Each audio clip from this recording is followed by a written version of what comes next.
Wendy, the high school football season kicks off this Friday night, but the Southmoreland Scotties are already dealing with a huge loss.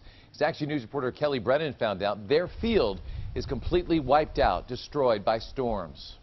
The force of that water left the Southmoreland High School athletic director speechless, but the damage is much deeper than what you see. A lot of the base is what really took our gravel underneath. It eroded everything.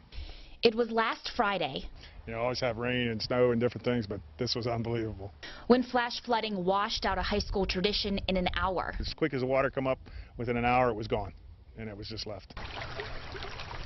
The stream, which sits just above the field, flowed more like a river. Superintendent Jack Molnar sent us these pictures of Russ Grimm Field, where running water made a path of its own, lifting the turf and wiping the base from underneath. There are divots and hollow spots throughout the field.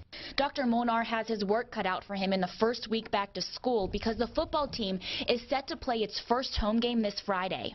This was not anticipated. This was not anticipated at all. Fortunately, we have a good group of teachers and administrators who carried on without missing a beat. We'd like to get the field as fixed if we could for the kids, especially our senior athletes.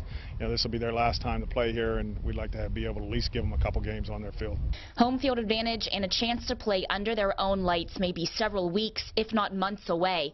The district is working with the insurance company to get the field in shape before the end of the football and soccer seasons.